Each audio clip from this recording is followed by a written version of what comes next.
یہ یونان ہے جسے گریس بھی کہا جاتا ہے۔ اس ملک کی تاریخ بہت پرانی اور قدیم ہونے کے ساتھ ساتھ اس کی خوبصورتی بھی دیکھنے سے تعلق رکھتی ہے۔ ایسا ملک جہاں پر پاکستانی، انڈین، بنگلہ دیشی نوجوان نسل قانونی یا غیر قانونی جانا چاہتے ہیں۔ آج کی ویڈیو میں ہم آپ کو یونان کی تاریخ، یونانی لوگوں کے رسم و رواج، اس ملک کے مشہور مقامات اور یہ ملک کیسا ہے اور بھی بہت سی دلچسپ معلومات یونان ملک کے بارے میں بتائیں گے۔ چینل کو سبسکرائب کریں اور بیل آئیکن کو دبا لیں تاکہ آنے والی تمام ویڈیوز آپ تک بآسانی پہنچ سکیں۔ تو چلیے ویڈیو کا آغاز کرتے ہیں۔ اس ملک کا آفیشیل نام ہیلینک ریپبلک ہے، جو گریس کے نام سے بالکل مختلف ہے۔ یونان کی کل آبادی 1 کروڑ کے قریب ہے، جو آبادی کے لحاظ سے دنیا کے 91 نمبر پر آتا ہے۔ یونان کا کل رقبہ 1,31,957 مربع کلومیٹر ہے، جو رقبے کے لحاظ سے دنیا کے 97 نمبر پر آتا ہے۔ دوستو، ایک وقت ایسا تھا کہ یہ ملک سلطنت عثمانیہ کے زیر اثر ریاست تھا۔ کہا جاتا ہے یونان میں زندگی کے آثار 2 لاکھ سال سے بھی زیادہ پرانے ہیں۔ یہ تمام آثار آپ کو یونان کے شہر صوبہ مقدونیہ میں نظر آئیں گے۔ اس صوبے میں ایک غار موجود ہے جس سے اندازہ ہوا 2 لاکھ سال پہلے بھی اس جگہ زندگی موجود تھی۔ اس ملک کو سکندر اعظم نے بھی فتح کیا، لیکن یونان فتح کرنے کے کچھ سال بعد سکندر اعظم کی موت واقع ہو گئی۔ اس وقت برصغیر سے یونان تک یہ علاقہ سکندر اعظم کی سلطنت تھی، لیکن وفات کے بعد تمام سلطنت مختلف حصوں میں ٹوٹ گئی۔ رومی سلطنت نے بھی اس پر بہت عرصہ حکومت کی۔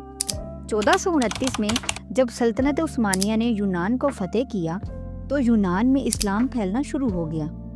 سلطنت عثمانیہ کے دور میں یہ علاقہ ترقی کرنا شروع ہوا، مساجد بھی بنی اور تعمیراتی کاموں میں تیزی آئی۔ 400 سال مسلمانوں نے اس علاقے پر حکمرانی کی۔ 1800 میں اس علاقے سے مسلمان حکمرانوں کا خاتمہ ہو گیا، لیکن مسلمان حکمرانی ختم ہونے کے بعد اس ملک سے مسلمان آبادی کم ہونا شروع ہو گئی۔ 1923 میں ترکی اور یونان کے درمیان معاہدہ ہوا تو بہت سے مسلمان ترکی میں نقل و مکانی کر گئے اور ترکی سے مسیحی آبادی یونان میں آ گئی۔ آج کے یونان میں مسلم آبادی کی شرح فیصد صرف 2 رہ گئی ہے، جبکہ 90% آبادی گریک آرتھوڈوکس اور 7% ایتھسٹ آباد ہیں۔ لیکن آپ کو سن کر حیرانگی ہوگی، 60,000 پاکستانی اس وقت یونان میں آباد ہیں۔ پاکستانی اس ملک میں کیا کام کرتے ہیں، یہ ہم آپ کو آگے ویڈیو میں بتائیں گے۔ دوستو، یونان کی جغرافیائی اہمیت بھی بہت زیادہ ہے۔ ایشیا، یورپ اور افریقہ تینوں براعظموں میں باہمی راستے کا بھی کردار ادا کرتا ہے۔ اسی وجہ سے آپ نے اکثر سنا ہوگا غیر قانونی لوگ جو یورپ جانا چاہتے ہیں ان کی کشتی یونان کے پاس ڈوب گئی۔ دوستو، عام طور پر ایسی کشتیوں کو جان بوجھ کر تباہ کر دیا جاتا ہے، کیونکہ اس میں سب غیر قانونی لوگ سوار ہوتے ہیں جو ڈنکی لگا کر یورپ جانا چاہتے ہیں، اور سمندر سے جانے کا واحد راستہ یونان کے پاس سے گزرتا ہے۔ آپ جب بھی یورپ جائیں تو قانونی طریقے سے جائیں، اپنی زندگی کو ضائع مت کریں۔ یونان کے اگر بارڈر کی بات کریں تو البانیہ، بلغاریہ، نارتھ میکڈونیا، ترکی اور ایک طرف ایجنسی اور آئونینسی واقع ہیں۔ اس ملک کو دنیا کے سب سے زیادہ ٹورسٹ ملکوں میں شامل کیا گیا ہے۔ ٹورسٹ کنٹری کے رینک کے لحاظ سے یہ دنیا کے 7ویں نمبر پر آتا ہے۔ اس کی آبادی تو 1 کروڑ ہے، لیکن ٹورسٹ 1,50,00,000 سالانہ آتے ہیں۔ اس ملک میں خوبصورتی اتنی زیادہ ہے کہ آپ کا واپس جانے کا شاید دل ہی نہ کرے۔ یونان بھی یورپی یونین کا رکن ہے اور اس ملک میں استعمال ہونے والی کرنسی بھی یورو ہے۔ پاکستان سے 4,000 کلومیٹر دوری پر واقع یہ ملک وقت کے لحاظ سے پاکستان سے 3 گھنٹے پیچھے ہے۔ یونان کا سب سے زیادہ آبادی والا شہر اور دارالحکومت ایتھنز ہے۔ یہ شہر تاریخی لحاظ سے بھی بہت اہمیت رکھتا ہے اور ٹورسٹ بھی اسی شہر میں بہت زیادہ آتے ہیں۔ دوستو، کیا آپ جانتے ہیں جمہوریت کا تصور سب سے پہلے یونان میں قائم ہوا تھا؟ یونان سے یہ طرز حکومت پوری دنیا کے بہت سے ملکوں نے اپنا لیا۔ ایتھنز ان کی دیوی کا نام تھا، جس کے نام سے یہ شہر رکھا گیا ہے۔ کہا جاتا ہے جو لڑکے 18 سال کے ہو جاتے ہیں ان کو ایتھنز میں آ کر دیوی کے مندر پر وفاداری کا حلف لینا پڑتا ہے۔ ایتھنز کی کل آبادی 42 لاکھ کے قریب ہے، یعنی یونان کی 1/3 آبادی اسی شہر میں آباد ہے۔ کیا آپ جانتے ہیں افلاطون، سقراط اور ارسطو کا تعلق بھی یونان سے تھا، جو اپنے وقت کے ایک عظیم فلاسفر گزرے ہیں۔ 2006 میں مسلمانوں کو مسجد بنانے کی اجازت دے دی گئی۔ آج ایتھنز کے مغربی حصوں میں مسلمان آباد ہیں اور بہت سی مسجدیں بھی اس جگہ پر موجود ہیں۔ یونان کو اولمپکس کا برتھ پلیس بھی کہا جاتا ہے۔ یونان کا قومی کھیل فٹ بال ہے۔ کہا جاتا ہے حضرت امام مہدی علیہ السلام کی فتوحات میں سب سے آخری فتح ہونے والا شہر بھی یونان ہوگا۔ زیتون پیدا کرنے والوں میں یونان دنیا کے 3رے نمبر پر آتا ہے۔ قدیم یونانیوں کی نظر میں دالیں کھانا برا سمجھا جاتا ہے۔ ان کے مطابق اناج میں مردہ لوگوں کی روحیں موجود ہوتی ہیں۔ یونانی دنیا کی سب سے قدیم ترین زبانوں میں سے ایک ہے، جو آج بھی استعمال ہوتی ہے۔ دوستو، آپ نے خانہ کعبہ میں لگا ہوا ماربل تو دیکھا ہوگا، جو 50 سینٹی گریڈ گرمیوں میں بھی ٹھنڈا رہتا ہے۔ کیا آپ جانتے ہیں یہ ماربل کس جگہ سے لا کر لگایا گیا ہے؟ جی ہاں، یہ ماربل بھی یونان کا ہے۔ یونان کے ایک جزیرے تھاسوس میں یہ پتھر پایا جاتا ہے، جسے دنیا کا سفید ترین پتھر بھی کہا جاتا ہے۔ یہ ماربل دنیا کا مہنگا ترین ماربل ہے۔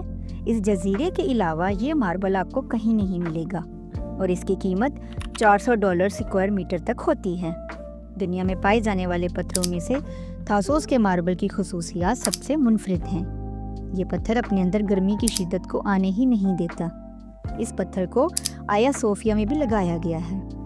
دوستو، یونان کی GDP $250 بلین ہے اور اس ملک میں رہنے والے لوگوں کی سالانہ آمدنی $36,000 ہے۔ دوستو، کیا آپ جانتے ہیں اولمپکس کا آغاز بھی یونان کے شہر اولمپیا سے ہوا تھا؟ قدیم دور میں اپنے دیوی دیوتا کو طاقت دکھانے کے لیے کھیل کے مقابلے کروائے جاتے تھے۔ آہستہ آہستہ یہ کھیل پوری دنیا میں پھیلنے لگا اور اولمپیا شہر سے اولمپکس کا آغاز ہو گیا۔ یونان کا لٹریسی ریٹ 99% ہے، مطلب یورپ کا یہ ملک بھی پڑھا لکھا ہے۔ اس ملک میں بہت سی اچھی یونیورسٹیز موجود ہیں، جس میں national technical universities of Athens, Aristotle university اور یونیورسٹی آف پیتراز ہیں۔ اگر یہاں پر پڑھنے کے خرچے کی بات کریں تو €5,000 سے €9,000 تک فیس ہے اور یہاں پر رہنے کا خرچہ €12,000 سالانہ ہے، جس میں کھانا، رہائش اور بل سب کچھ شامل ہیں۔ دوستو، یہاں پر بہت سے پاکستانی ورک پرمٹ پر آتے ہیں۔ 4 سے 5 ماہ ویزا لینے میں لگ جاتے ہیں۔ مرغیوں کا کام، ہیئر سیلون جیسے کام میں بہت سی نوکریاں موجود ہیں۔ اگر آپ اس ملک میں آنا چاہتے ہیں تو آپ کے پاس کوئی نہ کوئی اسکل ضرور ہونا چاہیے۔ تو آپ اس ملک میں آ کر €600 سے €800 مہینے کا بچا کر پاکستان میں بھیج سکتے ہیں۔ اگر آپ ڈاکٹر، انجینئر یا IT سے ریلیٹڈ کام کرتے ہیں تو آپ کی بچت بہت زیادہ ہو جاتی ہے۔ اس ملک میں کروڑوں لوگ گھومنے پھرنے کی غرض سے آتے ہیں، کیونکہ یہ ملک بہت خوبصورت ہے۔ یہ ملک قدرتی خوبصورتی سے مالا مال ہے۔ سب سے پہلے آپ کو ایتھنز دکھاتے ہیں۔ اس شہر کی تاریخ بہت پرانی ہے، لیکن آج یہ شہر جدید بن چکا ہے۔ اس شہر کے ارد گرد پہاڑ موجود ہیں۔ ایکروپیلس اس شہر کی سب سے فیمس جگہ ہے۔ یہ پہاڑی کے ٹاپ پر واقع ہے۔ اس کو 5ویں صدی میں تعمیر کیا گیا تھا۔ اس کے اندر بہت سے ٹیمپلز بھی بنائے گئے تھے۔ اس وقت کے لوگ اپنی دیوی اور دیوتاؤں کو پوجتے تھے۔ اس کے علاوہ اس شہر میں اولمپک اسٹیڈیم اور ابورا آف ایتھن جیسی مشہور مقامات موجود ہیں، جنہیں دیکھنے وزٹر سب سے زیادہ آتے ہیں۔ اگر آپ یونان میں جائیں تو سینٹورینی کا وزٹ کرنا بالکل بھی مت بھولیے گا۔ یہ ایک بہت خوبصورت آئی لینڈ ہے جو پہاڑوں پر واقع ہے۔ ادھر کا منظر تو دیکھنے لائق ہے۔ سفید عمارتیں یہاں کی سب سے زیادہ ٹورسٹ کی اٹریکشن کی وجہ ہیں۔ اس شہر کی ہسٹوریکل گلیاں ایک الگ ہی منظر پیش کرتی ہیں۔ اسی وجہ سے ٹورسٹ اس شہر میں سب سے زیادہ آتے ہیں۔ آپ اس آئی لینڈ پر شپ یا جہاز کے ذریعے جا سکتے ہیں۔ اگر آپ خوبصورت بیچز دیکھنا چاہتے ہیں تو اصل خوبصورتی بیچز کی آپ کو زیکنتھوس میں آپ کو نظر آئے گی، جسے دیکھنے کے بعد آپ کسی اور ہی دنیا میں کھو جائیں گے۔ اس کے علاوہ کورسو آئی لینڈ، جب آپ یونان جائیں تو کالا ماتا کا بھی وزٹ ضرور کریں۔ اس شہر کے زیتون سب سے زیادہ مشہور ہیں اور خوبصورتی میں بھی یہ شہر لاجواب ہے۔ مٹورا میں پہاڑ پر ایسی بلڈنگ موجود ہے جہاں تک بہت کم لوگ پہنچ پاتے ہیں۔ یہ گھر 5ویں صدی میں بنائے گئے تھے جو آج بھی موجود ہیں۔ دوستو، جب بھی آپ یورپ میں خوبصورتی دیکھنے کا پلان کریں تو یونان کے بارے میں ضرور سوچیے گا۔ یونان کا کھانا صرف کھانا نہیں بلکہ ایک ثقافتی تجربہ ہے۔ تازہ اجزاء، خوشبودار جڑی بوٹیاں اور زیتون کا تیل یونانی کھانوں کو ایک منفرد ذائقہ دیتا ہے۔